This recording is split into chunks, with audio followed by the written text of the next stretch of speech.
주 상하이 총영사관의 공지문 하나가 온라인을 뒤흔들고 있다. 중국으로 간 한국인들이 줄줄이 연락이 끊긴다는 내용이었다. 그러나 이상하게도 기성 언론은 이 사실을 외면한 채 침묵을 지키고 있다.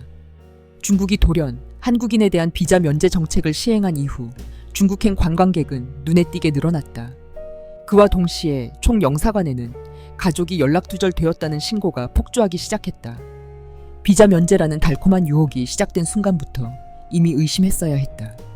정책과 실종 사건 사이에 무언가 보이지 않는 연결고리가 있는 것이 분명하다.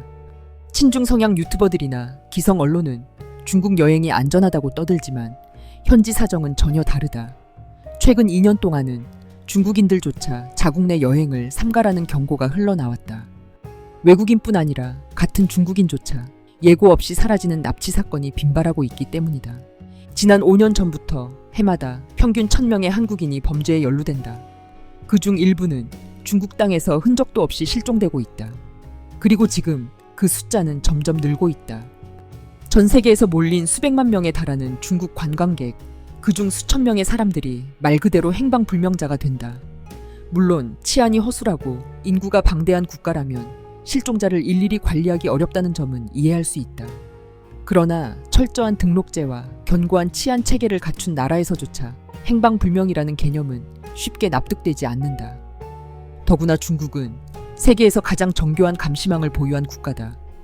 거리 곳곳의 감시 카메라와 인공지능 안면 인식 시스템은 매분 매초 단 한 사람의 동선까지 추적한다.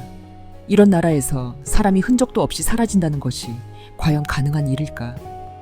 범죄자나 가출자가 치밀하게 신분을 숨기지 않는 한 중국인의 삶은 국가 정보망에서 벗어날 수 없다. 국경 출입 기록, 신용카드 결제, 은행 거래, 통화 내역, 인터넷 사용, 하루 일상의 거의 모든 행위가 디지털 흔적으로 남는다. 그럼에도 불구하고 중국에서는 해마다 수많은 행방불명자가 계속해서 발생한다. 그 이유는 무엇일까? 가장 단순하면서도 가장 끔찍한 설명은 범죄다.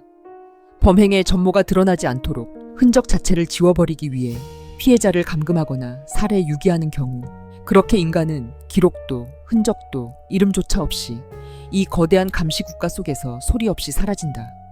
도시 한복판에서 사고를 당했다 해도 그 사실이 완전히 묻혀버리는 경우가 과연 흔할까?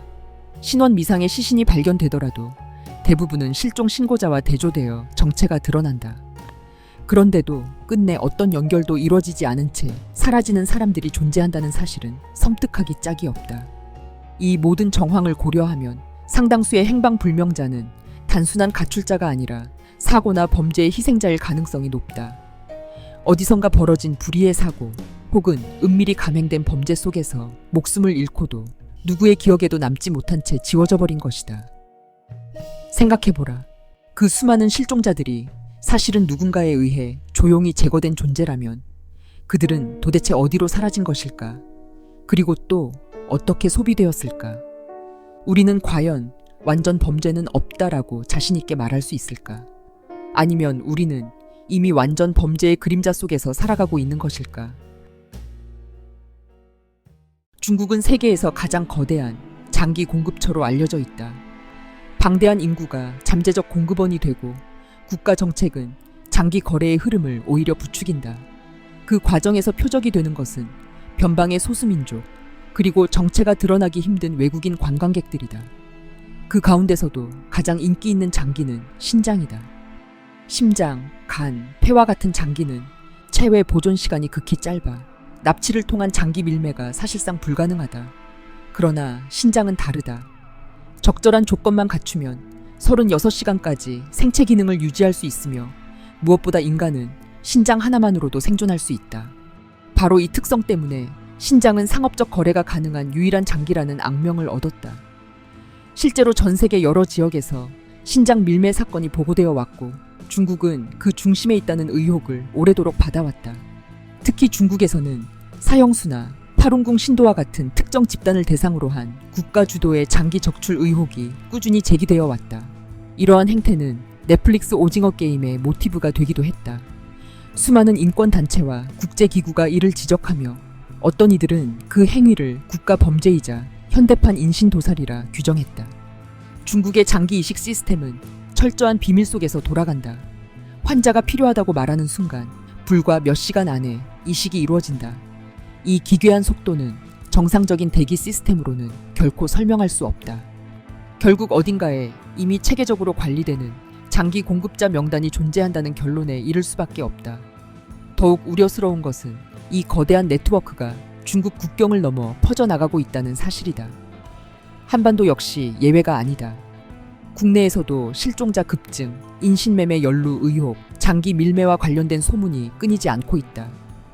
특히 불법 체류자, 탈북민, 신원 불명의 외국인 노동자들이 가장 취약한 표적이 된다. 이들을 겨냥한 은밀한 시장이 이미 작동 중이라는 경고가 수차례 제기돼 왔다. 하지만 위험은 그들만의 문제가 아니다. 장기를 상품으로 본다면 소비자의 입장에서는 더 건강하고 더 깨끗한 상품을 원하게 되어 있다. 깨끗하고 건강한 장기다.